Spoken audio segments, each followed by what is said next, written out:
जय हिंद प्यारे बच्चों, मैं आज आपके सामने फिर यूपी पुलिस के री एग्जाम को ध्यान में रखते हुए जीएस का प्रैक्टिस सेट लेकर आपके सामने हाजिर हूं। और बच्चों, मुझे आशा और मैं उम्मीद करता हूं कि आप लोगों की तैयारी बहुत बेहतरीन चल रही होगी। और बच्चों, जैसी उम्मीद की जा रही है कि आपका जो एग्जाम है वो शायद जुलाई माह में हो सकता है। तो बच्चों, बहुत दमदार और धांसू प्रैक्टिस सेट लेकर मैं आपके सामने हाजिर हूँ। और आज के जो प्रैक्टिस सेट का पहला क्वेश्चन लेकर मैं आपके सामने आता हूँ। तो आज के जो पहला क्वेश्चन है आज के प्रैक्टिस सेट का वो आपके सामने है, और वह है विधान परिषद में राज्यपाल कितने व्यक्तियों को मनोनीत करता है।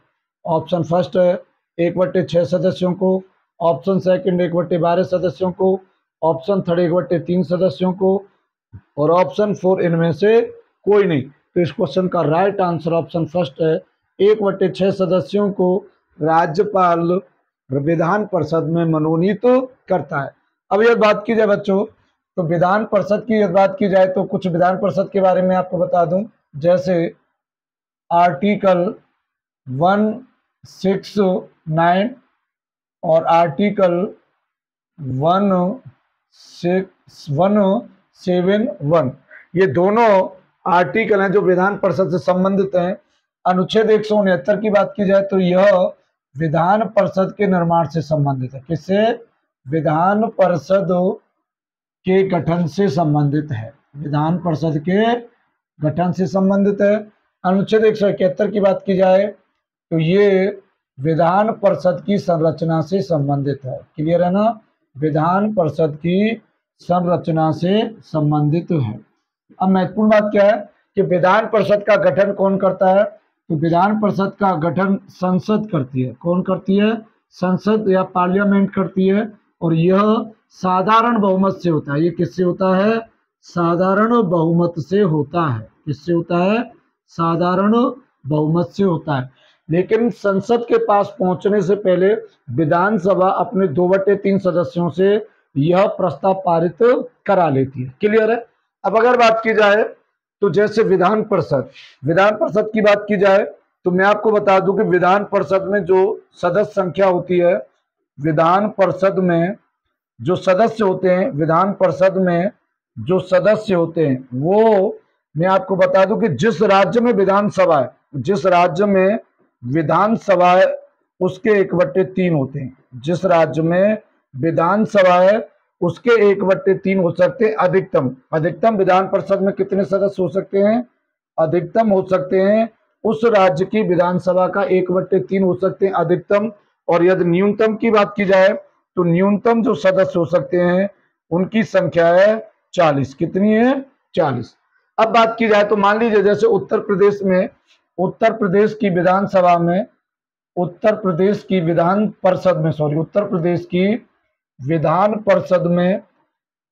परिषद में 100 मेंबर हैं। कितने हैं? 100 मेंबर हैं। अब 100 मेंबर कैसे मनोनीत होते हैं, चुने जाते हैं, ऐसे समझो।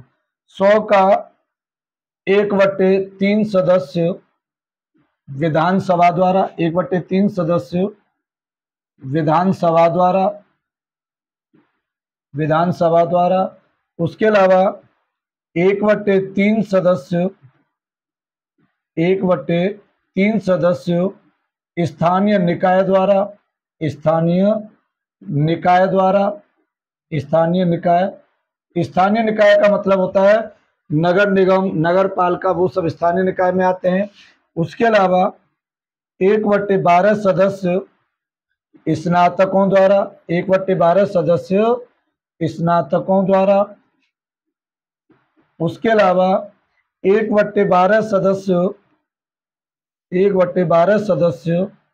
शिक्षक संघ द्वारा या शिक्षकों के द्वारा। और 1/6 सदस्य राज्यपाल द्वारा मनोनीत होते। और यही आपके क्वेश्चन में पूछा गया है। क्लियर है ना? 1/6 सदस्य राज्यपाल द्वारा मनोनीत होते हैं। और ये कैसे सदस्य होते हैं?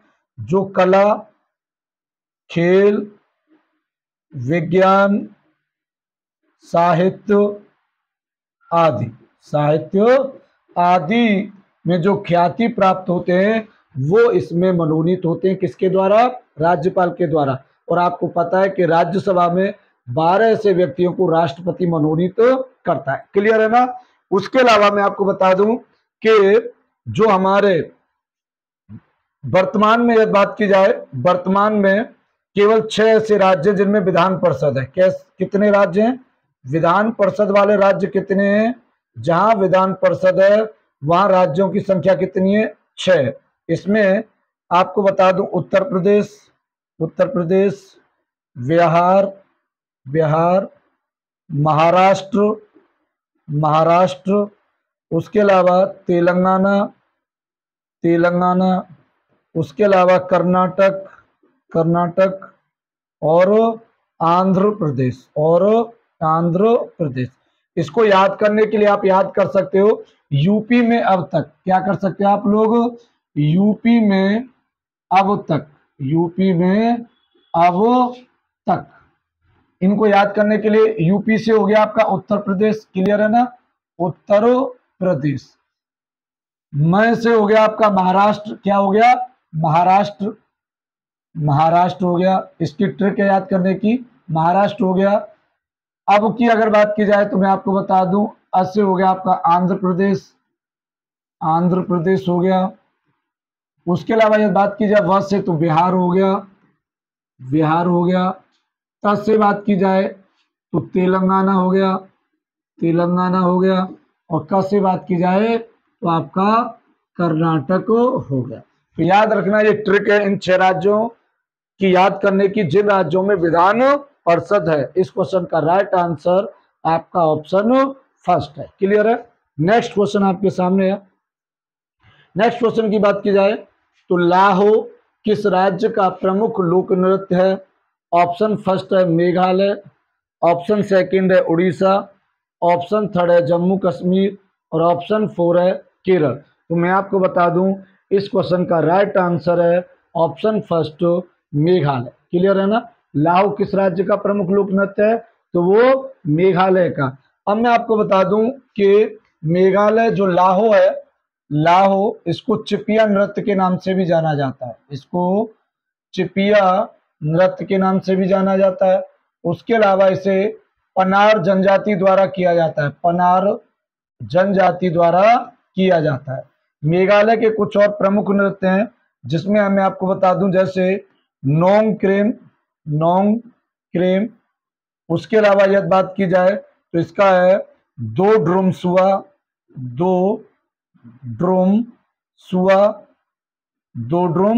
सुआ है। उसके अलावा मैं आपको बता दूं तो इसका है एक है आपका सागा दगा नियसिम। क्लियर है ना? सागा दगा नियसिम है। और उसके अलावा मैं आपको बता दूं नोग्रिंग हो गया, दो ड्रुम सुआ हो गया, सागा दगा नियसिम हो गया। ये इसके कुछ महत्वपूर्ण आपके मेघालय के लोक नृत्य हैं जो आपके एग्जाम में पूछे जाते हैं। और इसका सबसे महत्वपूर्ण है आपका मेघालय वाला। क्लियर है ना? इसके अलावा इसका एक और है वंगाला हो गया, वंगाला नृत्य हो गया।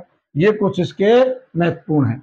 नेक्स्ट क्वेश्चन आपके सामने है, सबसे अधिक ग्रीन हाउस इफेक्ट वाली गैस है? Option first carbon dioxide, option second carbon monoxide, option third methane और ऑप्शन 4 है नाइट्रस ऑक्साइड। तो इस क्वेश्चन का राइट आंसर है option first carbon dioxide. Clear है ना? Carbon dioxide.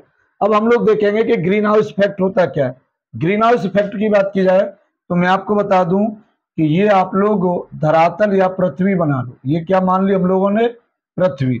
अब अगर बात की जाए तो हमने देखा कि जो ये पृथ्वी के ऊपर वायुमंडल पाया जाता है। क्या पाया जाता है? वायुमंडल पाया जाता है। आप सब लोग जानते हो वायुमंडल पाया जाता है। वायुमंडल क्या होता है? पहले मैं आपको बता दूं वायु क्या होता है?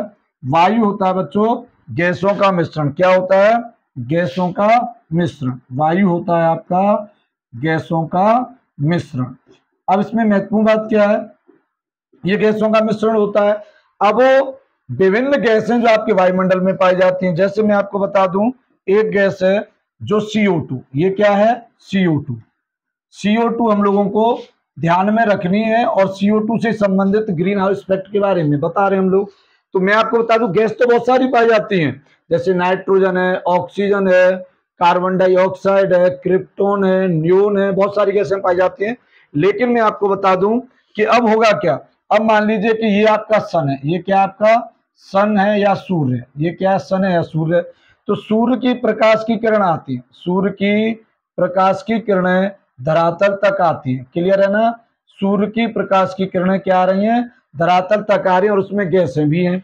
और आप सब लोग जानते हो कि ऊर्जा संरक्षण का नियम क्या कहता है कि ऊर्जा कभी भी खत्म नहीं हो सकती है, ना ही उसे नष्ट किया जा सकता है और ना ही उसे उत्पन्न किया जा सकता है, लेकिन एक रूप से दूसरे रूप में उसे हस्तांतरित किया जा सकता है। अब मेरा कहने का मतलब यह है कि जैसे आया, जैसे सूर्य का प्रकाश आया, सूर्य की किरण आई, ये फिर वापस भी जानी है, ये फिर वापस भी जानी है अंतरिक्ष में।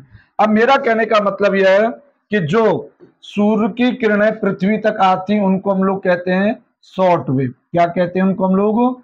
शॉर्ट वेव कहते हैं, शॉर्ट वेव या लघु तरंगें कहते हैं, या क्या कहते हैं?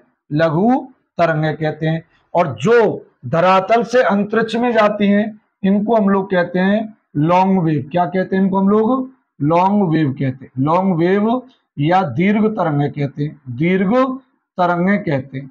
अब महत्वपूर्ण बात क्या है, जो आपकी ये CO2 गैस है, जो आपकी ये CO2 गैस है, ये क्या करती है कि ये इन शॉर्ट वेव के लिए, इन शॉर्ट वेव के लिए पारदर्शिता का काम करती है। किसका काम करती है? पारदर्शिता का काम करती है। मेरा कहने का मतलब यह है कि जो सूर्य की किरणें धरातल तक आती हैं उनको CO2 बिल्कुल नहीं रोकता है, बिल्कुल भी एब्जॉर्ब नहीं करता है। लेकिन जब धरातल से ये जो आपकी लॉन्ग वेव है ये जाती हैं तो CO2 इनको एब्जॉर्ब कर लेता है। और याद रखना कि लॉन्ग वेव के लिए, लॉन्ग वेव के लिए CO2 अपारदर्शिता का काम करती है। क्या करती है? अपारदर्शिता का काम करती है, अपारदर्शिता का काम करती है। कहने का मतलब यह है कि यह जो CO2 गैस है ये लॉन्ग वेवों को या दीर्घ तरंगों को रोक लेती है, और उसके कारण ही पृथ्वी पर जो तापमान बना रहता है वो CO2 के कारण ही रहता है। लेकिन जब CO2 की मात्रा अधिक होने लगेगी तो फिर क्या होता है, फिर बहुत लेवल पर जो आपकी दीर्घ तरंगें उनको CO2 एब्जॉर्ब करने लगेगा और फिर ग्लोबल वार्मिंग जैसा इफेक्ट होना लगेगा। अब इसमें क्या है, तो ये ग्रीन हाउस इफेक्ट क्या होता है कि जो तापमान बना हुआ है, तापमान जो बना हुआ है उसे हम लोग ग्रीन हाउस इफेक्ट ही समझ सकते हैं। जैसे आपने देखा होगा कि कुछ लोग हैं खेती करते हैं, कुछ लोग हैं ऐसे खेती करते हैं और वो ऐसे टाइप के घर बनाए होते हैं, आपने देखा होगा उसमें गिलास लगे होते हैं। तो ये गिलास इस प्रकार के होते हैं कि इसमें जो सूर्य का प्रकाश है वो आ जाता है लेकिन जो बाहर है वो नहीं जा पाता है। तो इसमें क्या बना रहता है, थोड़ा सा टेम्परेचर बना होता है और इसमें बहुत सारी सब्जी फल फूल वो उगाते हैं। जो टेम्परेचर जिस सब्जी को जरूरत है या जिस फल फूल को, तो वो उसके अकॉर्डिंग वो वहां पर ग्रीन हाउस फैक्ट्री इसको हम लोग कहते हैं। तो याद रखना सबसे अधिक ग्रीन हाउस इफेक्ट वाली कौन सी गैस है? CO2। अब मैं आपको बता दूं कि ग्रीन हाउस इफेक्ट वाली गैसें और भी बहुत सारी, जैसे सबसे पहले तो आपकी हो गई CO2 कार्बन डाइऑक्साइड हो गई। इसमें फिर मैं आपको बता दूं कि मीथेन हो गई CH4, मीथेन हो गई, नाइट्रस ऑक्साइड हो गई N2O, उसके अलावा हाइड्रोक्लोरोफ्लोरोकार्बन हो गई HCFC हो गई, उसके अलावा PFC हो गई, PFC हो गई। PFC जो होता है पर फ्लोरोकार्बन, ये क्या होता है? पर फ्लोरोकार्बन होता है। इसके अलावा मैं आपको बता दूं एक होता है आपका, एक होती है आपकी NF3 होती है, NF3 होती है, ये होती है आपकी नाइट्रोजन ट्राइफ्लोराइड होती है, और एक होती है आपकी HFX होती है, इसमें होता है हाइड्रोजन हेक्सा फ्लोराइड होती है। तो ये, उसके अलावा एक होता है जलवाष्प, एक कौन सा होता है? जलवाष्प होता है, क्लियर है ना। तो ये बहुत सारी गैस हैं जो आपके किसके लिए उत्तरदायी है? ये ग्रीन हाउस इफेक्ट वाली गैस है, और इसमें सबसे अधिक आपकी CO2। तो याद रखना सबसे अधिक ग्रीन हाउस इफेक्ट वाली गैस कौन सी है? CO2 आपका ऑप्शन फर्स्ट इस क्वेश्चन का राइट आंसर है। क्लियर है?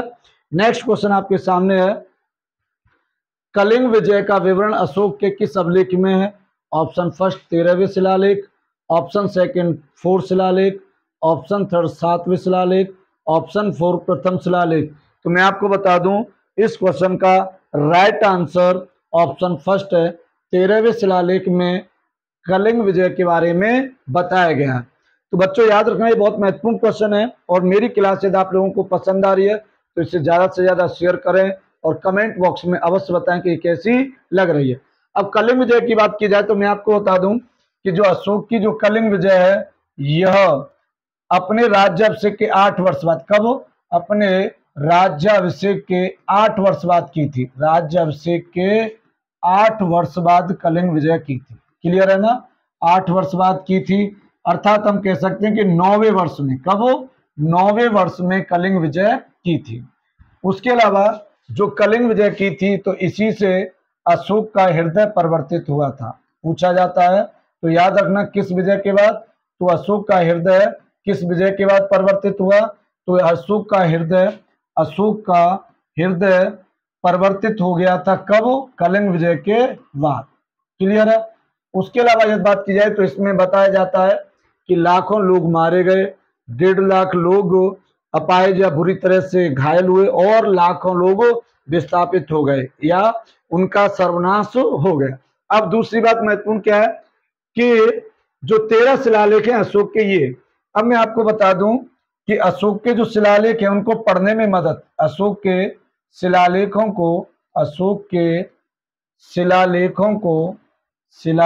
को सबसे पहले खोजा किसने था? अशोक के शिलालेखों को सबसे पहले खोजा या खोजने वाला जो व्यक्ति था, वो था आपका स्टीफेन थेलर। क्लियर है ना? और ये कब खोजा था? तो मैं आपको बता दूं 1750 में। सबसे और जो खोजा गया जो शिलालेख था वो था दिल्ली मेरठ अभिलेख था, जो सबसे पहले खोजा गया था। क्लियर है ना? अब मैं आपको बता दूं दूसरी बात यह है कि सबसे पहले पढ़ने वाला अभिलेख, सबसे पहले पढ़ा किसने था? सबसे पहले पढ़ने वाला व्यक्ति, अभिलेखों को पढ़ने वाला व्यक्ति। क्लियर है ना? किसको पढ़ने वाला? अभिलेखों को पढ़ने वाला। सबसे पहले पढ़ने वाला व्यक्ति था, उसका नाम था जेम्स प्रिंसेप। कौन था? James Prinsep. क्लियर है ना? और जेम्स प्रिंसेप ने, ये थोड़ा सा गलत लिख गया है, जेम्स जो प्रिंसेप था, मैं आपको बता दूं इनका नाम यह है जेम्स प्रिंसेप। और जेम्स प्रिंसेप ने सबसे पहले पढ़ा था, कब पढ़ा था? 1837 में। और किस अभिलेख को पढ़ा था? तो याद रखना दिल्ली टोपरा अभिलेख को सबसे पहले पढ़ा था। दिल्ली टोपरा अभिलेख को सबसे पहले पढ़ा था, किसने पढ़ा था? जेम्स प्रिंसेप ने पढ़ा था। अब अगर बात की जाए तो जैसे यहाँ कुछ और अभिलेख हैं, जैसे चौथा जो शिलालेख है वो क्या कहता है? भैरी घोष की जगह धम्मो घोष की स्थापना। भैरी घोष की जगह धम्म घोष की स्थापना।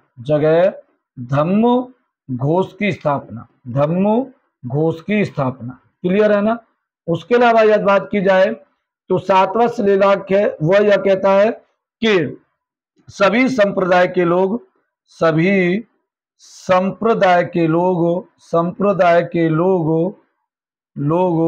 कहीं भी निवास कर सकते हैं। क्लियर है ना? कहीं भी निवास कर सकते हैं।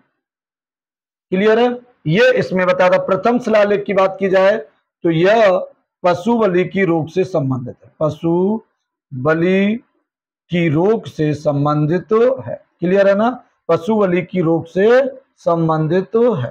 तो याद रखना इस बात को। तो इस क्वेश्चन का राइट आंसर है ऑप्शन फर्स्ट 13वां शिलालेख। नेक्स्ट क्वेश्चन आपके सामने है, कोस्का का पावर हाउस किसे कहते हैं? Option first mitochondria, option second lysosome, option third ribosome और ऑप्शन फोर गोल्जी कॉइल। तो इस क्वेश्चन का राइट आंसर ऑप्शन फर्स्ट है माइटोकॉन्ड्रिया। कोशिका का पावर हाउस माइटोकॉन्ड्रिया को कहा जाता है।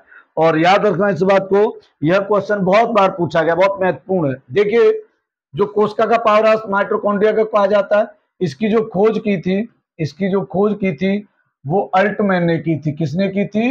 अल्टमैन नामक व्यक्ति ने की थी। उसके अलावा माइटोकॉन्ड्रिया को कोशिका का पावर हाउस इसलिए कहा जाता है कि मैं आपको बता दूं कि जो एक अणु जो ग्लूकोज का होता है उससे जितनी ऊर्जा उत्पन्न होती है उसकी 34 एटीपी एड्यूनाइन ट्राइफॉस्फेट होता है। मैं लिख दूं इसको, हिंदी में लिख देता हूं, एडिनोसाइन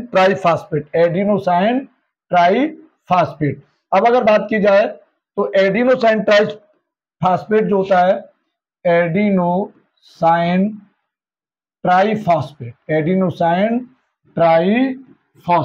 याद रखना इस बात को, ट्राइफॉस्फेट, ये एटीपी की फुल फॉर्म होती है। मेरा कहने का मतलब यह है कि एक अणु जो ग्लूकोज का होता है उससे 36 एटीपी या 36 एटीपी ऊर्जा रिमूव होती है या मुक्त होती है।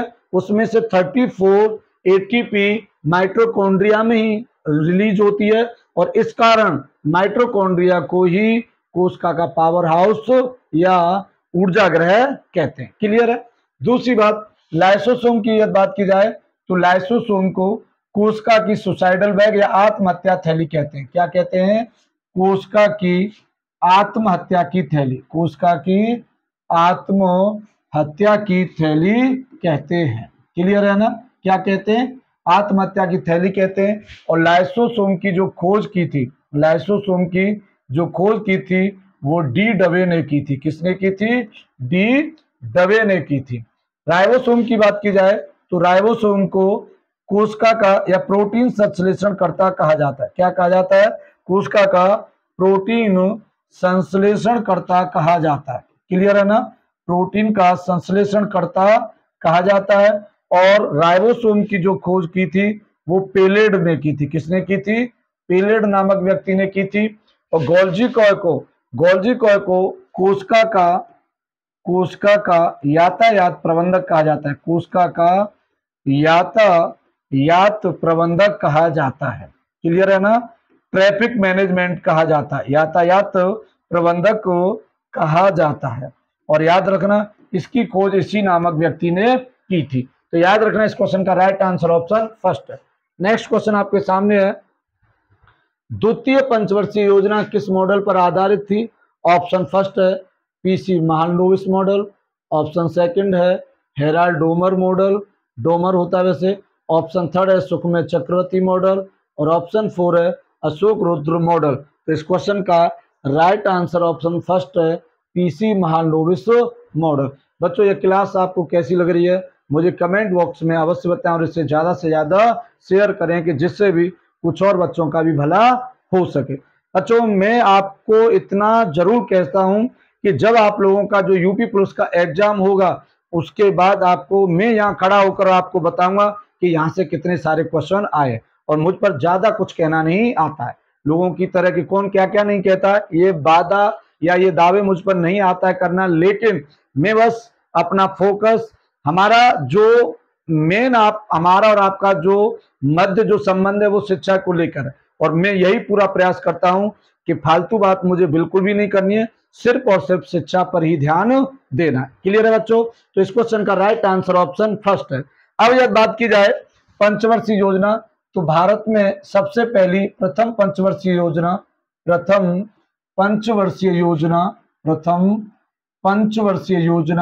1951 से स्टार्ट हुई थी। क्लियर है ना? कब से? 1951 से और 56 तक थी। क्लियर है? अब बात की जाए तो जो आपकी ये प्रथम पंचवर्षीय योजना थी ये आपकी हेराल्ड डोमर मॉडल पर आधारित थी। क्लियर है ना? ये प्रथम जो पंचवर्षीय योजना थी ये हेराल्ड डोमर मॉडल पर आधारित थी। और इसका जो प्रमुख उद्देश्य था वो था कृषि का विकास। क्या था? कृषि का विकास। अब दूसरी महत्वपूर्ण बात यह है कि दूसरी पंचवर्षीय योजना जो है मैं आपको बता दूं दूसरी जो पंचवर्षीय योजना है, ये इसका मॉडल तो ये क्वेश्चन का राइट आंसर ऑप्शन फर्स्ट है, लेकिन द्वितीय पंचवर्षीय योजना के बारे में कुछ बातें बता दूं। द्वितीय पंचवर्षीय योजना का जो मुख्य उद्देश्य था, वो था आपका भारी औद्योगिकरण। क्या था? भारी औद्योगिकरण, मतलब भारी उद्योगों की स्थापना करना। तो औद्योगिकरण क्लियर है ना, भारी औद्योगिकरण। अब इसमें क्या किया गया मैं आपको बता दूं कि कुछ उद्योग थे जिनकी स्थापना की गई। जैसे आपको सबसे पहले नाम बता दूं तो भिलाई था, भिलाई। उसके अलावा जो आपका था वो था दुर्गापुर। उसके अलावा था आपका राउरकेला। क्लियर है ना। अब बात की जाए तो भिलाई छत्तीसगढ़ का था। ये कहाँ का था? छत्तीसगढ़ का था। उसके अलावा यदि बात की जाए तो दुर्गापुर था आपका पश्चिम बंगाल में। दुर्गापुर क्या था? पश्चिम बंगाल में। और राउरकेला की बात की जाए तो ये आपका बच्चों उड़ीसा में था। क्लियर है। अब महत्वपूर्ण बात यह है कि इनको किसी न किसी देश के सहयोग से जोड़ा गया था, या देश के सहयोग से इन्हें बनाया गया था। तो भिलाई को जो बनाया गया था वो रूस या सोवियत संघ कह सकते हैं हम लोग। क्या कह सकते हैं? रूस या सोवियत संघ था उस जमाने का। उसके अलावा यदि बात की जाए तो दुर्गापुर ये ब्रिटेन या यूनाइटेड किंगडम। और राउरकेला की बात की जाए तो ये था आपका जर्मनी। क्लियर है ना। क्या था? जर्मनी के सहयोग से। तो याद रखना कि द्वितीय पंचवर्षीय योजना का जो मॉडल था वो कौन सा था? PC Mahalanobis model. और इन उद्योगों की स्थापना हुई थी।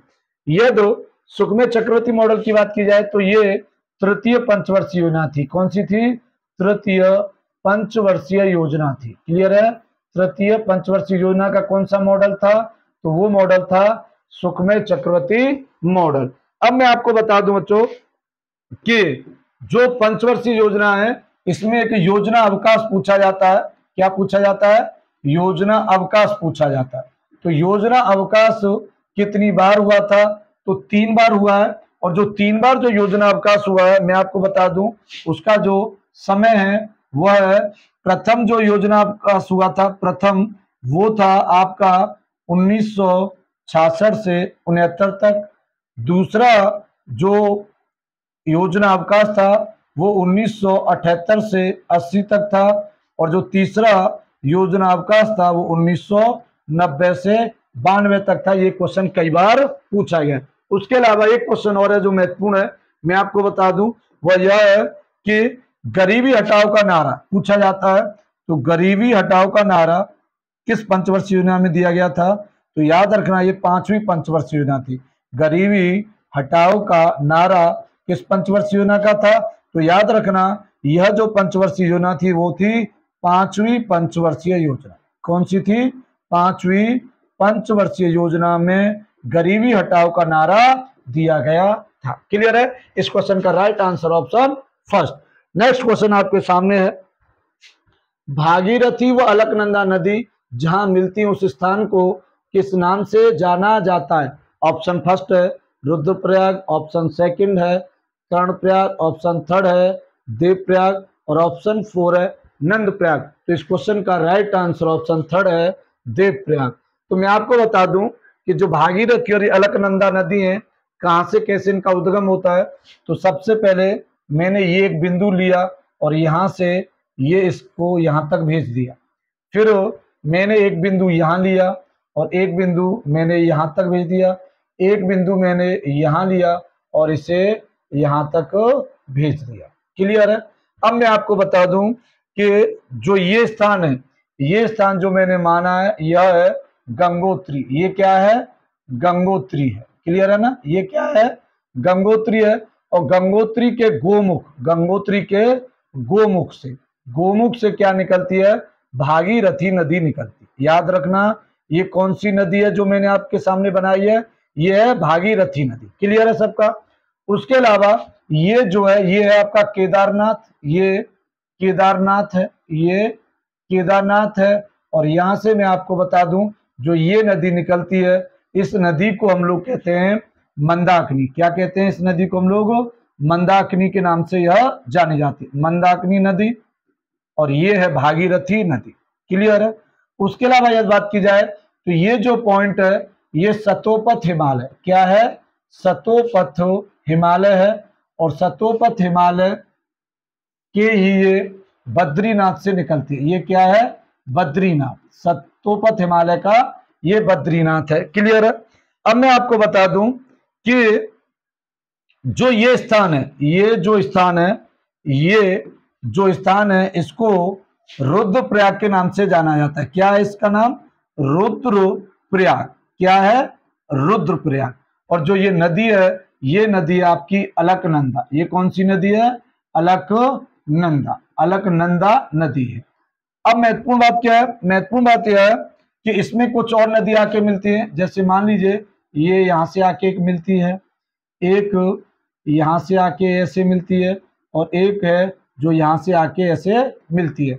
तो मैं आपको बता दूं कि ये जो स्थान है, ये जो स्थान है आपके, इस स्थान को जो नाम दिया जाता है वह है, मैं आपको बता दूं कि जो ये नदी आ रही है, ये जो नदी आ रही है, ये आ रही है धौली गंगा नदी। कौन सी, धौली गंगा नदी आ रही है। और ये धौली गंगा यहाँ आके जो मिलती है इसको हम लोग कहते हैं विष्णु प्रयाग। क्या कहते हैं इस स्थान को हम लोग, विष्णु प्रयाग कहते हैं। क्लियर है ना, विष्णु प्रयाग कहते हैं।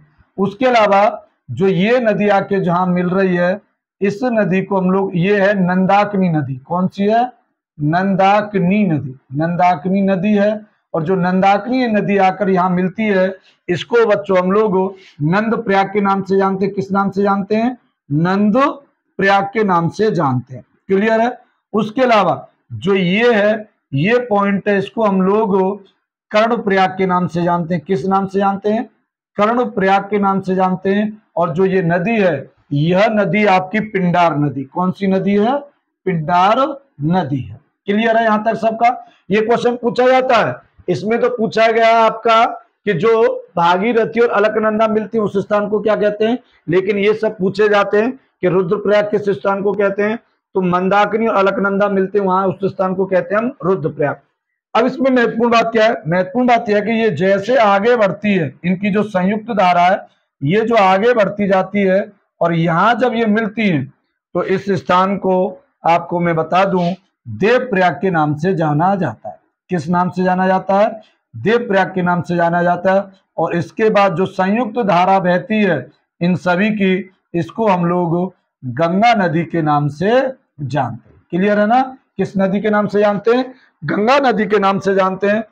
और मैं आपको बता दूं गंगा नदी जो है यह भारत की सबसे लंबी नदी है। क्लियर है ना, तो ये कुछ बातें मैं यहां लिख देता हूं। गंगा भारत की सबसे लंबी नदी, भारत की सबसे लंबी नदी है गंगा। क्लियर है ना, सबसे लंबी नदी। इसके अलावा इसकी जो लंबाई है वो 2525 किलोमीटर है।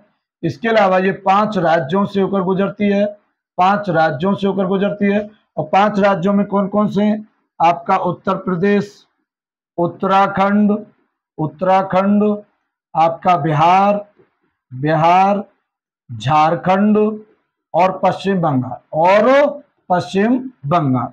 एक महत्वपूर्ण बात और बता दूं आपको कि गंगा नदी को बांग्लादेश में पद्मा के नाम से जाना जाता है। किसके नाम से, पद्मा नाम है। और ये कहां पर है, बांग्लादेश में। क्लियर है ना, बांग्लादेश में गंगा को किस नाम से जाना जाता है, तो पद्मा के नाम से जाना जाता है। इस क्वेश्चन का राइट आंसर ऑप्शन 3 है।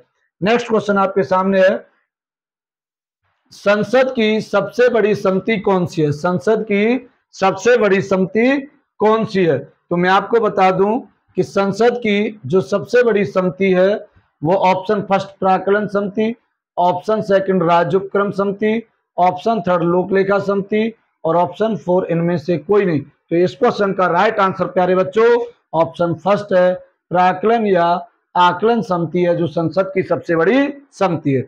मैं आपको बता दूं इसका दूसरा नाम आकलन भी है। क्या है, इस समिति को आकलन समिति के नाम से भी जाना जाता है। क्लियर है ना, आकलन समिति।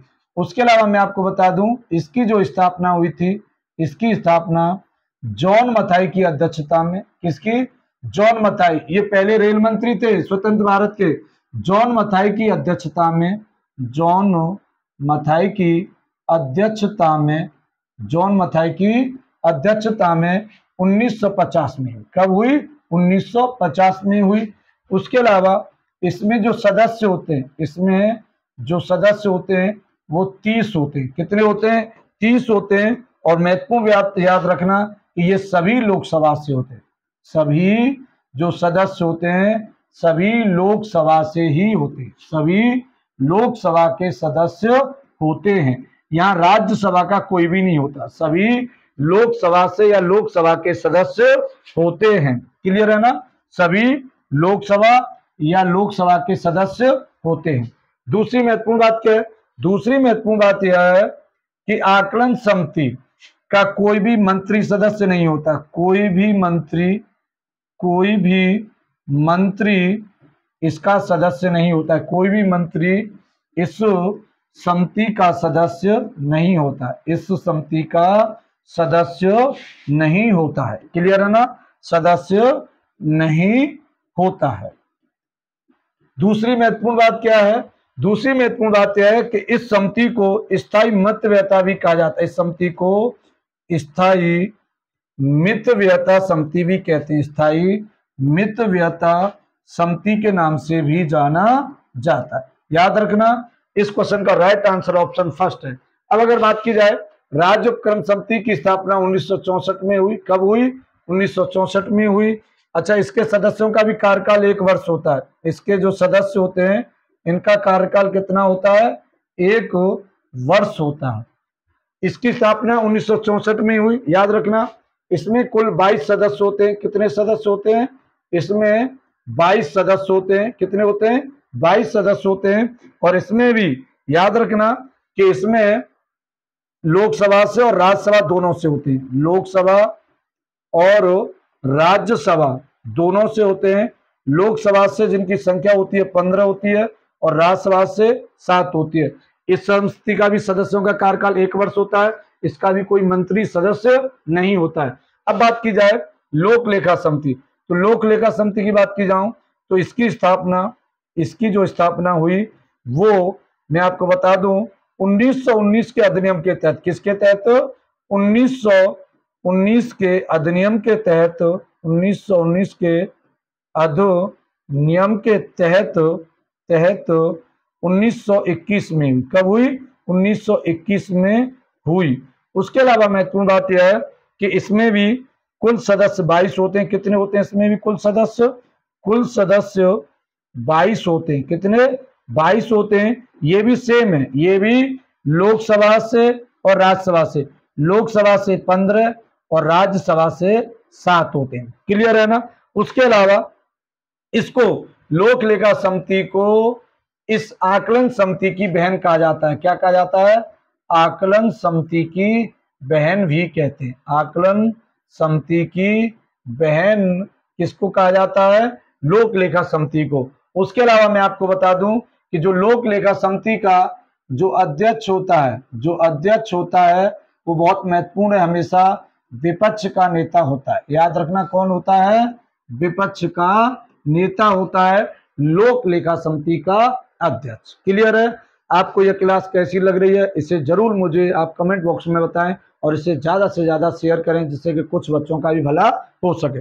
नेक्स्ट क्वेश्चन आपके सामने है, कांग्रेस के अधिवेशन की प्रथम महिला अध्यक्ष कौन थी? ऑप्शन फर्स्ट है Sarojini Naidu, option second Sucheta Kripalani, option third Annie Besant और ऑप्शन 4 कमला चौधरी। तो इस क्वेश्चन का राइट आंसर ऑप्शन आपका है एनी बेसेंट। क्लियर है ना? Option third Annie Besant. मैं आपको बता दूं कि एनी बेसेंट ऐसी पहली महिला है जो कांग्रेस की जिन्होंने अध्यक्षता की है, लेकिन ये भारतीय मूल की नहीं थी या भारत की नहीं थी।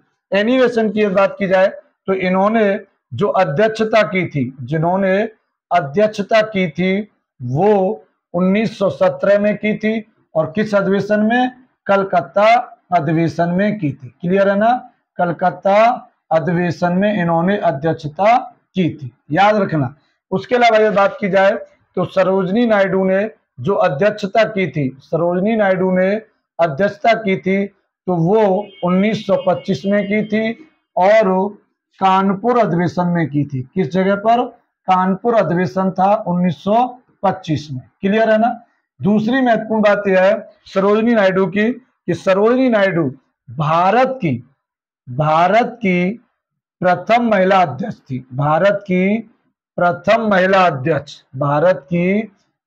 महिला अध्यक्ष कौन थी? तो वो आपकी कौन थी? वो आपकी सरोजिनी नायडू थी। इसमें लोगों को कंफ्यूजन रहता है। कंफ्यूजन इसमें कुछ नहीं है। यदि क्वेश्चन पूछा जाए कि कांग्रेस की पहली महिला अध्यक्ष कौन थी, तो आपका एनी बेसेंट है। क्लियर है ना। यदि क्वेश्चन पूछा है कि भारत की पहली महिला अध्यक्ष, मैं फिर ध्यान से समझो मैं क्या बताना चाह रहा हूं। इसमें क्वेश्चन दो तरीका से पूछा जाता है। एक पूछा जाता है कि कांग्रेस के किस अधिवेशन की अध्यक्षता पहली बार किसी महिला ने की थी, तो एनी बेसेंट ने की है। कब की है? 1917 में। लेकिन सरोजिनी नायडू ने कब की है? 1925 में। और कब कहां की है? कानपुर में। तो इनके बाद की है, लेकिन ये भारत की नहीं थी और सरोजिनी नायडू भारत की थी। इसलिए याद रखना, पूछा जाए कि भारत की पहली महिला अध्यक्ष कौन थी, तो सरोजिनी नायडू थी। अब अगर बात की जाए सुचेता कृपलानी, अब सब लोग जानते हो कि उत्तर प्रदेश की महिला सीएम थी, यूपी की प्रथम महिला सीएम। और कमला चौधरी की बात की जाए तो इन्होंने संविधान सभा में भाग लिया था। संविधान सभा में भाग लेने वाली महिला, संविधान सभा में भाग लेने वाली महिला थी। भाग लेने वाली महिला थी। याद रखना 15 महिलाओं ने भाग लिया था, जिसमें कमला चौधरी थी, नीला चौधरी थी, सुचेता कृपलानी थी, स्वास्थ्य मंत्री थी आपकी अमृता कौर थी। उसके अलावा आप सब लोग जानते हो बेगम एजाज रसूल थी, दाक्षायणी वेलायुधन थी। बहुत सारी 15 महिलाएं थी, लेकिन याद रखना इसमें कमला चौधरी यहाँ थी। अब मैं आपको बता दूं कुछ महत्वपूर्ण बातें कांग्रेस के बारे में। कांग्रेस की जो स्थापना थी, कांग्रेस की कुछ महत्वपूर्ण बातें, इसकी स्थापना हुई 1985 में। 1985 में स्थान था गोकुल दास तेजपाल विद्यालय था। उसके अलावा मैं आपको बता दूं कि इसके जो संस्थापक थे, कांग्रेस के जो संस्थापक माने जाते हैं, वो कौन थे? ए.ओ. ह्यूम थे। ए.ओ. ह्यूम थे। क्लियर है ना। ये मुंबई में था। क्लियर है ना। कहाँ था? मुंबई में। और इस समय जो कांग्रेस की स्थापना हुई, उस समय जो गवर्नर जनरल था वो था आपका लॉर्ड डफरिन था। क्लियर है। कौन था? लॉर्ड डफरिन था। और दूसरी महत्वपूर्ण बात यह है कि जो कांग्रेस की स्थापना लॉर्ड डफरिन में हुई, इसका जो प्रथम अधिवेशन था, कांग्रेस का जो प्रथम अधिवेशन था वो 1985 में हुआ। कब हुआ? 1985 में हुआ। स्थान कौन सा था? मुंबई। और इसके जो अध्यक्ष थे वो थे डब्ल्यू.सी. बनर्जी। इसके अध्यक्ष कौन थे? डब्ल्यू.सी. बनर्जी। क्लियर है ना। डब्ल्यू.सी. बनर्जी। क्लियर सबका। तो याद रखना इस क्वेश्चन का राइट आंसर ऑप्शन थर्ड है। नेक्स्ट क्वेश्चन आपके सामने है, विश्व की सबसे लंबी पर्वतमाला कौन सी है? ऑप्शन फर्स्ट एंडीज पर्वतमाला, ऑप्शन सेकंड हिमालय पर्वतमाला, ऑप्शन थर्ड रॉकी पर्वतमाला और ऑप्शन फोर आल्प्स पर्वतमाला। तो इस क्वेश्चन का राइट आंसर है आपका ऑप्शन फर्स्ट एंडीज पर्वतमाला। क्लियर है। मैं आपको बता दूं एंडीज जो पर्वतमाला है यह दक्षिण अमेरिका में, कहां पर स्थित है? यह दक्षिण अमेरिका में। क्लियर है ना। और याद रखना इसकी सबसे ऊंची चोटी है, वह ऊंची जो चोटी है वह है आपकी एकांक गुहा। कौन सी है? एकांक गुहा, बहुत पूछी जाती है। उसके अलावा हिमालय पर्वतमाला की बात की जाए तो ये एशिया में है। ये कहां पर है? एशिया में स्थित है, भारत नेपाल ऐसे देशों में। और इसकी सबसे ऊंची चोटी, इसकी जो सबसे ऊंची चोटी है वो है, आप सब लोग जानते हो, माउंट एवरेस्ट। कौन सी है? Mount Everest. सब लोगों को पता है इसकी हाइट और ये कहां पर है। उसके अलावा रॉकी पर्वतमाला की बात की जाए तो ये उत्तरी अमेरिका महाद्वीप में, किसमें है? उत्तरी अमेरिका महाद्वीप में है। और इसकी सबसे ऊंची जो चोटी है वो है आपकी माउंट एल्बर्ट। कौन सी है? माउंट एल्बर्ट है। और आल्प्स पर्वत की बात की जाए तो याद रखना ये यूरोप में है।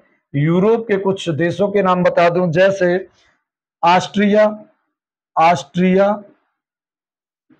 फ्रांस, जर्मनी, स्विट्जरलैंड, ये कुछ प्रमुख देश हैं, इनमें ये फैला हुआ है। और याद रखना आल्प्स पर्वत की सबसे ऊंची जो चोटी है वो है माउंट ब्लैक। कौन सी है?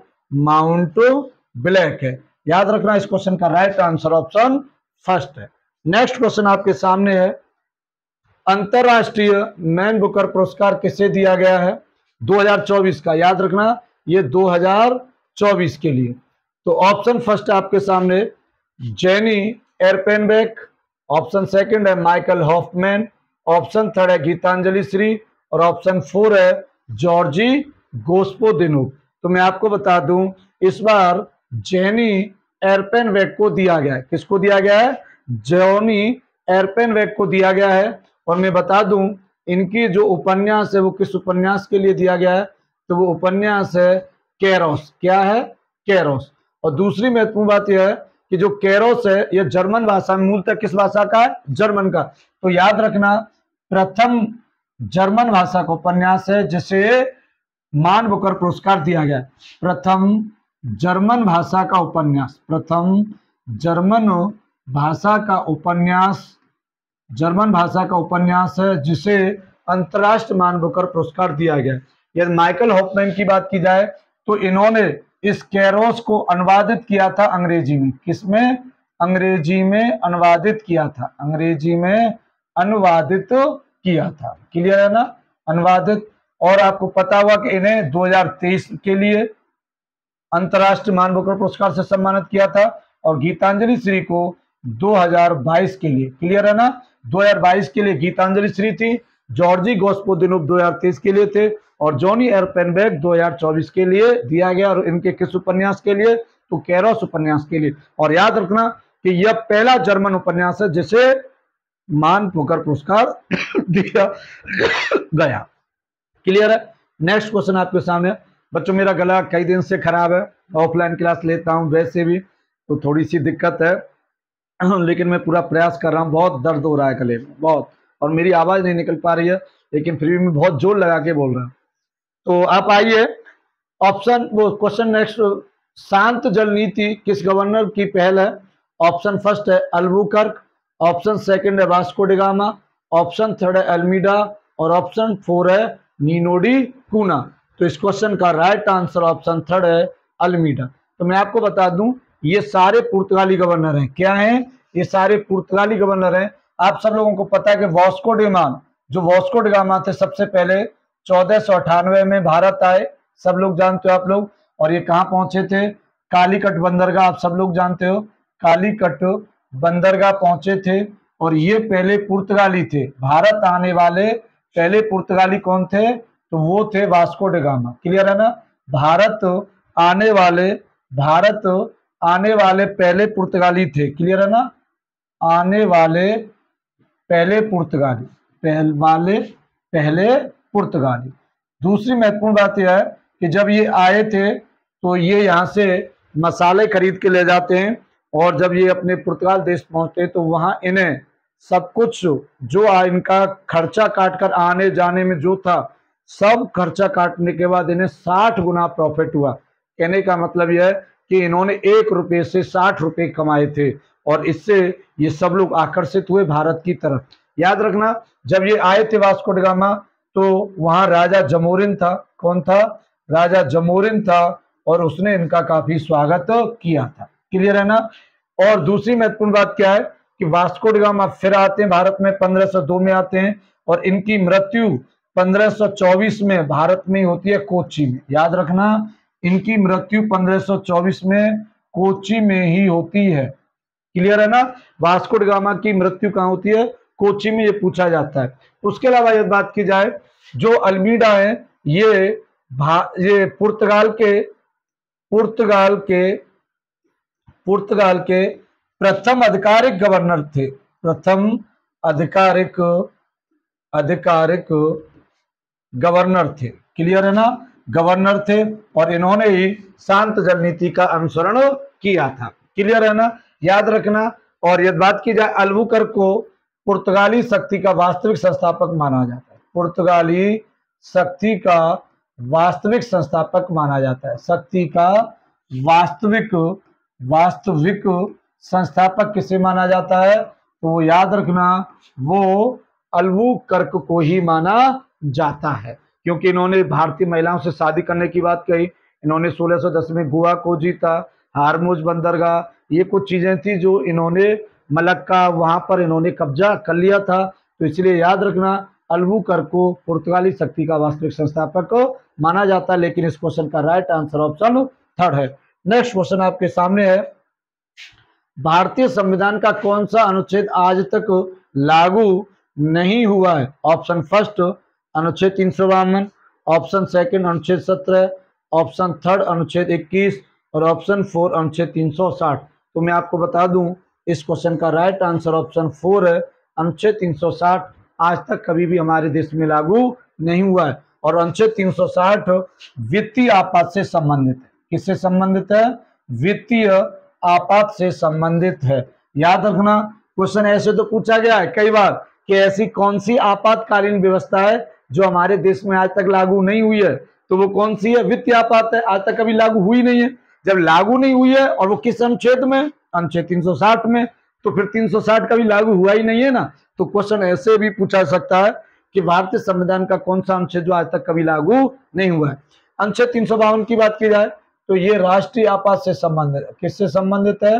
राष्ट्रीय आपात से संबंधित है। और मैं आपको बता दूं कि राष्ट्रीय आपात की घोषणा युद्ध की स्थिति में या बाह्य आक्रमण के कारण होती है। बाह्य आक्रमण के कारण होती है। उसके अलावा मैं आपको बता दूं कि राष्ट्रीय आपात की घोषणा अब तक 3 बार की जा चुकी है। कितनी बार? 3 बार। सबसे पहले मैं आपको बता दूं 1962 में, जब भारत व चीन के मध्य युद्ध हुआ।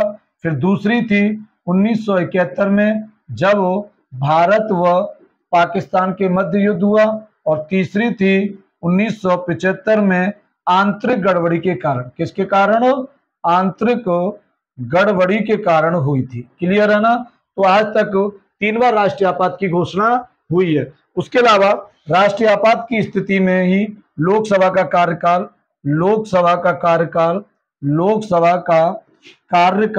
1 वर्ष में 1 बार के लिए बढ़ाया जा सकता है। लोकसभा का कार्यकाल एक बार में 1 वर्ष के लिए बढ़ाया जा सकता है। 1 वर्ष तक बढ़ाया जा सकता है। क्लियर है ना? 1 वर्ष तक बढ़ाया जा सकता है। याद रखना इस बात को।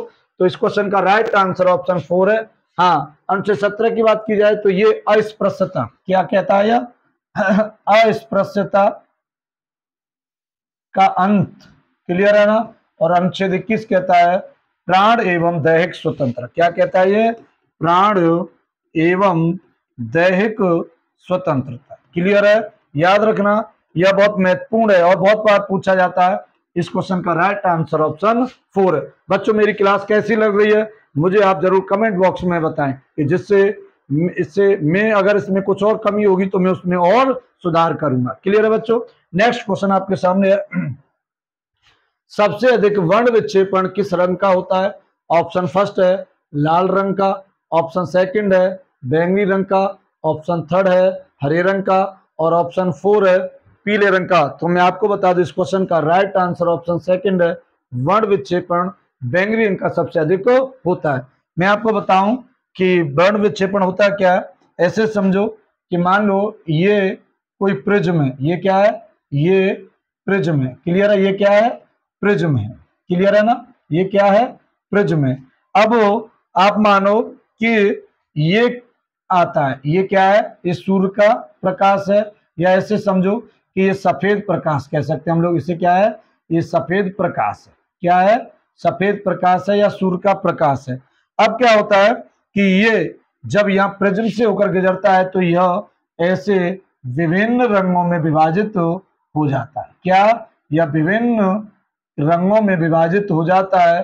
क्लियर है ना?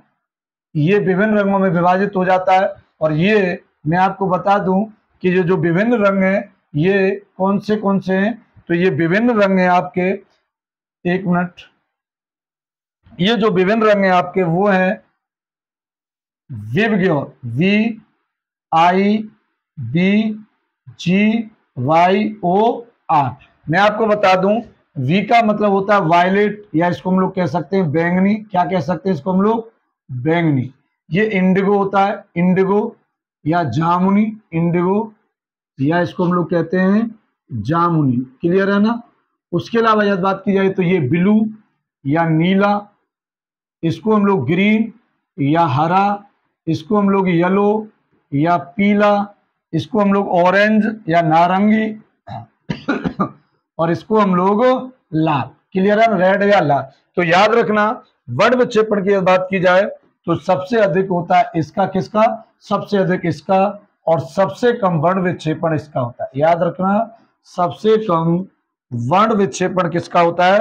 वर्ण विक्षेपण लाल कलर का होता है। सबसे कम वर्ण विक्षेपण लाल कलर का होता है और सबसे अधिक किसका होता है? बैंगनी का। क्लियर है ना? और याद रखना, इनको जो सातों हैं, ये जो आपको, इनको हम लोग दृश्य विकिरण के नाम से भी जानते हैं। क्या? इसको हम लोग दृश्य विकिरण के नाम से भी जानते हैं, विकिरण के नाम से जानते हैं। तो इस क्वेश्चन का राइट आंसर ऑप्शन सेकंड है।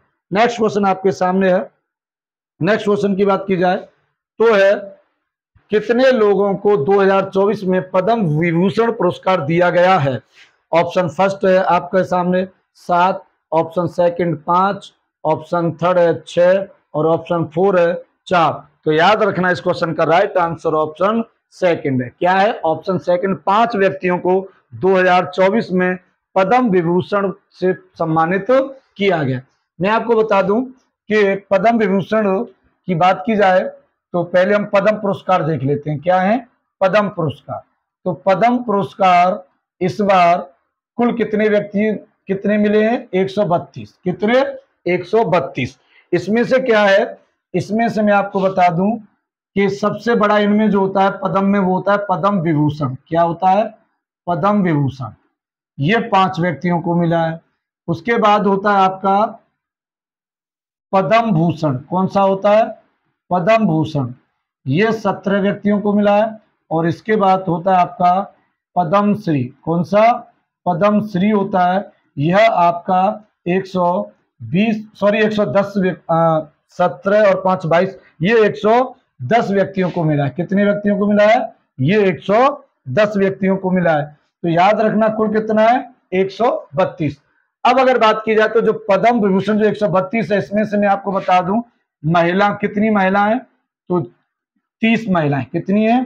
30 महिलाएं। विदेशियों की बात की जाए, NRI वगैरह की, तो विदेशी हैं। विदेशी कितने विदेशियों को? 8 को। और यदि बात की जाए मरणोपरांत, कब? मरणोपरांत की यदि बात की जाए तो वो 9 व्यक्तियों को मिला है। मेरा कहने का मतलब यह है कि जो 132 व्यक्तियों को पद्म पुरस्कार मिले हैं, इनमें से 30 महिलाएं, 8 विदेशी हैं और 9 मरणोपरांत हैं। जबकि इनकी बात की जाए तो पद्म विभूषण 5 व्यक्तियों को, पद्म भूषण 17 व्यक्तियों को और पद्म श्री 110 व्यक्तियों को मिला है। मैं आपको बता दूं कि इनके नाम तो आपको याद करने की कोई जरूरत है नहीं, लेकिन पद्म विभूषण 5 व्यक्तियों को मिला है, इनको आप लोग याद कर सकते हो। तो मैं आपको नाम बता दूं इनके, जैसे पद्म विभूषण जो मिला है उसमें आपके उपराष्ट्रपति थे वेंकैया नायडू, वेंकैया नायडू। उसके अलावा आपके एक्टर थे चिरंजीवी। क्या नाम है उनका? चिरंजीवी। क्लियर है ना? चिरंजीवी, चिरंजीवी, चिरंजीवी,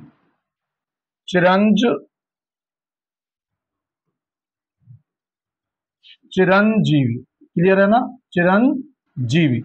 उसके अलावा मैं आपको बता दूं वैजयंती, वैजयंती, वैजयंती माला, इनको बिंदेश्वर पाठक, बिंदेश्वर पाठक, बिंदेश्वर पाठक, और आपकी रह गई एक पद्मा सुब्रमण्यम, पद्मा सुब्रमण्यम, पद्मा सुब्रमण्यम। क्लियर है ना? पद्मा सुब्रमण्यम। तो इन 5 व्यक्तियों को क्या मिला है? पद्म विभूषण मिला है। याद रखना इस बात को, और ये बहुत इंपोर्टेंट है। और याद रखना बिंदेश्वर जो पाठक है इनको मरणोपरांत मिला है। कब मिला है? मरणोपरांत। इन 5 व्यक्तियों में यही ऐसे व्यक्ति थे जिन्हें मरणोपरांत दिया गया, बाकी सभी लोग जीवित थे। क्लियर है?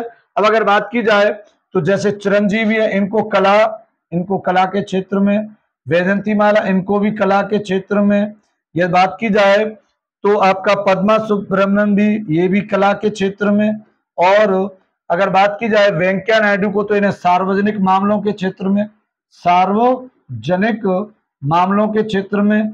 और बिंदेश्वर पाठक की बात की जाए तो जन कल्याण के मामले में इनको दिया गया है। याद रखना। तो इस क्वेश्चन का राइट आंसर ऑप्शन सेकंड है।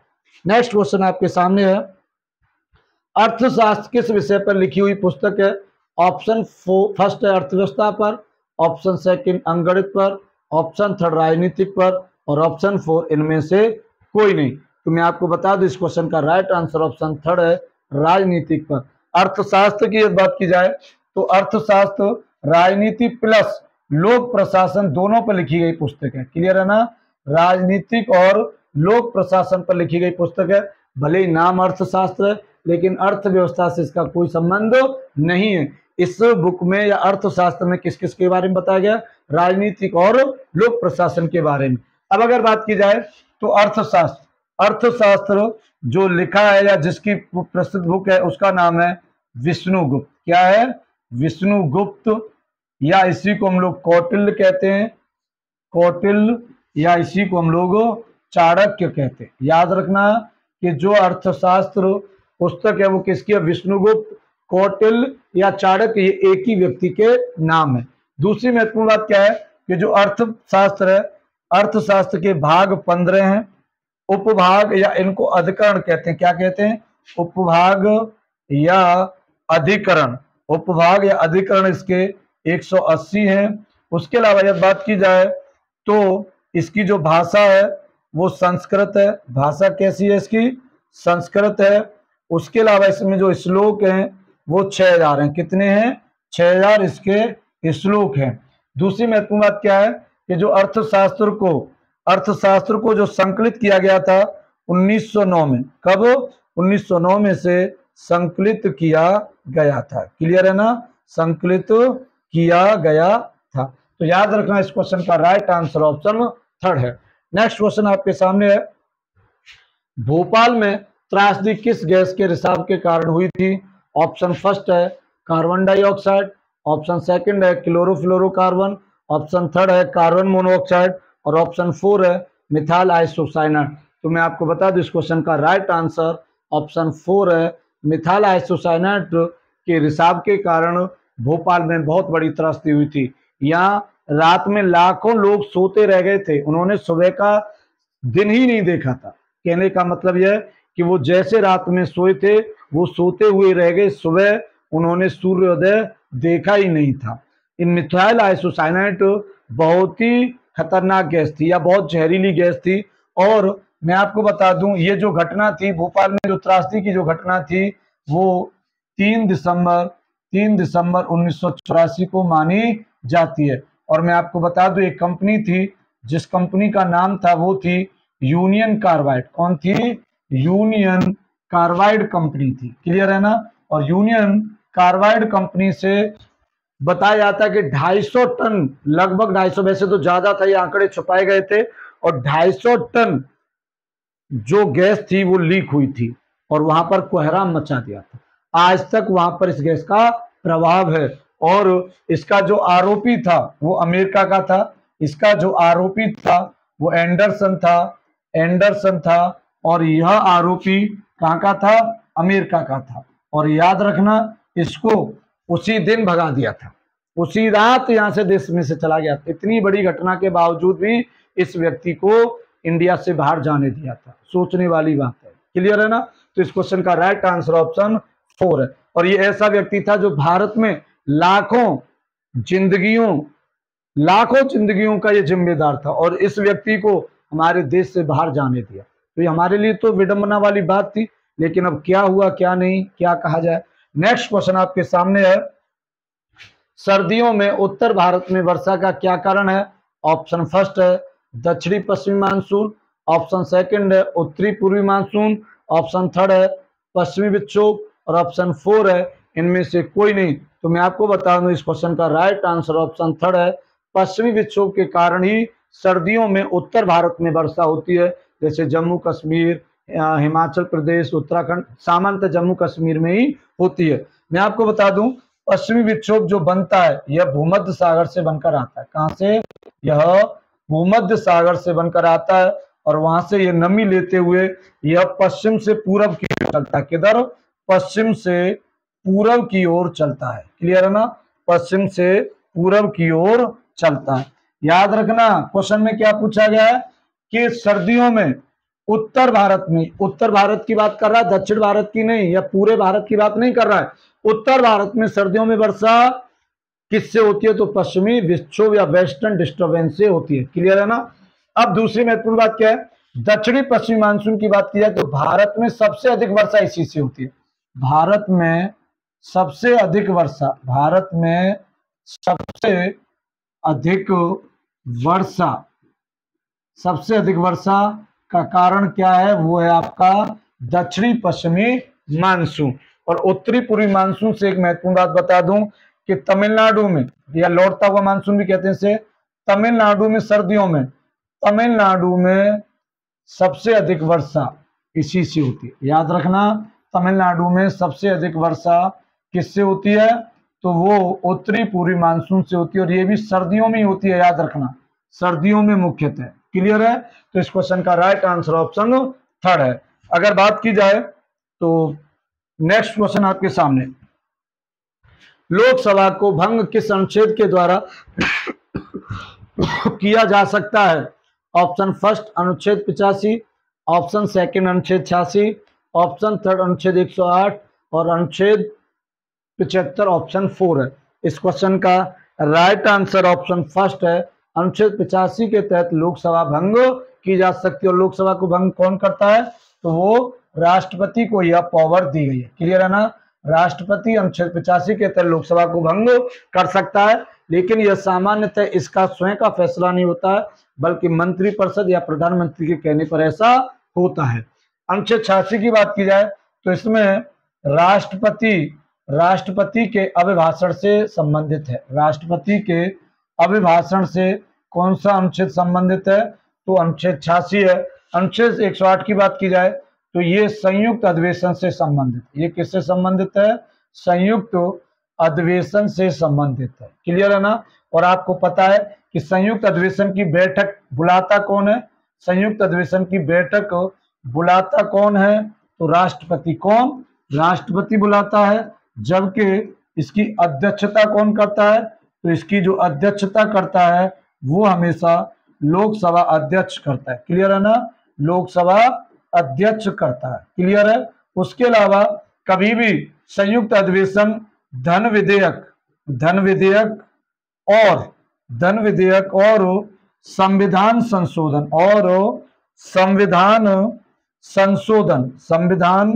संशोधन के लिए कभी भी नहीं बुलाया जाता। धन विधेयक और संविधान संशोधन के लिए संयुक्त अधिवेशन नहीं बुलाया जाता। संयुक्त अधिवेशन नहीं बुलाया जाता, नहीं बुलाया जाता है। क्लियर है ना? नहीं बुलाया जाता है। और अब तक संयुक्त अधिवेशन 3 बार हो चुका है। कितनी बार? 3 बार। और मुझे आप लोग कमेंट बॉक्स में बताएंगे कि ये कब कब हुआ है। क्लियर है ना?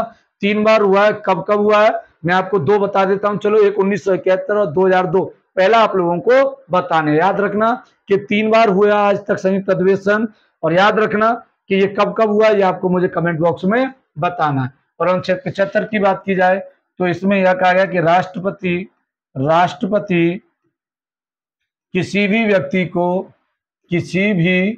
व्यक्ति को प्रधानमंत्री नियुक्त कर सकता है। किसी भी व्यक्ति को प्रधानमंत्री या अन्य मंत्री भी प्रधानमंत्री नियुक्त कर सकता है। क्लियर है ना? नियुक्त कर सकता है। लेकिन याद रखना कहा तो ऐसे ही है, लेकिन इसका मतलब ये नहीं कि हमें या तुम्हें किसी को भी प्रधानमंत्री नियुक्त कर सकता है। यहाँ पर जो लोकसभा में बहुमत दल का नेता होगा उसे ही किया जाएगा। क्लियर है। नेक्स्ट क्वेश्चन आपके सामने है और नेक्स्ट क्वेश्चन है जूनागढ़ का अभिलेख किस शासक का है? ऑप्शन फर्स्ट है कनिष्क, ऑप्शन सेकंड है रुद्रदामन, ऑप्शन सेकंड है भानुगुप्त और ऑप्शन 4 है स्कंदगुप्त। तो इस क्वेश्चन का राइट आंसर ऑप्शन सेकंड है रुद्रदामन। रुद्रदामन का ही जूनागढ़ अभिलेख है। मैं आपको बता दूं कि जो रुद्रदामन थे ये एक शक शासक थे। कैसे, कौन से शासक थे? शक शासक। क्लियर है ना। उसके अलावा ये 150 ईस्वी का है। कब का है? 150 ईस्वी का है। अब बात की जाए तो जो जूनागढ़ अभिलेख है, जूनागढ़ जो अभिलेख है, इस जूनागढ़ अभिलेख में 4 शासकों का नाम मिलता है। कितने शासकों का? 4 शासकों का नाम मिलता है। क्लियर है ना। 4 शासकों का कौन कौन से? पहले मैं आपको बता दूं चंद्रगुप्त मौर्य। कौन? चंद्रगुप्त मौर्य, चंद्रगुप्त मौर्य। दूसरे हैं आपके अशोक, अशोक, अशोक हैं। तीसरे ये स्वयं रुद्रदामन है, रुद्रदामन है। और चौथे की बात की जाए तो स्कंदगुप्त हैं। कौन है? स्कंदगुप्त हैं। अब महत्वपूर्ण बात यह है कि यही जूनागढ़ का अभिलेख है जिसमें यह बताया गया है, यह बताया गया है कि मैं आपको बता दूं कि जूनागढ़ अभिलेख बहुत ही महत्वपूर्ण अभिलेख है। इसमें एक तो 4 शासकों का नाम है और एक आपको बता दूं एक तालाब या एक झील था या उसका निर्माण करवाया था और उसको समय समय पर उसका पुनरुद्धार भी या जीर्णोद्धार भी कराया था। तो वो कौन सी झील है? तो मैं आपको बता दूं सुदर्शन झील थी। कौन सी झील थी? सुदर्शन झील थी। क्लियर है ना। सुदर्शन झील थी। क्लियर है। तो याद रखना सुदर्शन झील इन चारों ने इसका पुनर्निर्माण या उसकी साफ सफाई करवाई थी। और दूसरी बात महत्वपूर्ण क्या है कि भानुगुप्त का एरण अभिलेख है। कौन सा? एरण अभिलेख है। एरण अभिलेख है। और एरण अभिलेख में आपको बता दूं ये किससे संबंधित है? तो सती प्रथा का पहला अभिलेख, सती प्रथा के बारे में जो जानकारी देता है वह एरण अभिलेख है। और स्कंदगुप्त की बात की जाए तो भीतरी स्तंभ अभिलेख। कौन सा? भीतरी स्तंभ अभिलेख, भीतरी स्तंभ अभिलेख है। और यह अभिलेख गाजीपुर में, कहां पर है? उत्तर प्रदेश के गाजीपुर में। और भीतरी स्तंभ अभिलेख से हूणों के आक्रमण के बारे में जानकारी मिलती है। किसके बारे में? हूणों के आक्रमण के बारे में जानकारी मिलती है। तो याद रखना इस क्वेश्चन का राइट आंसर ऑप्शन सेकंड है। तो बच्चों आज की क्लास आपको कैसे लगी यह मुझे कमेंट बॉक्स में अवश्य बताएं और इसे ज्यादा से ज्यादा शेयर करें। जय हिंद।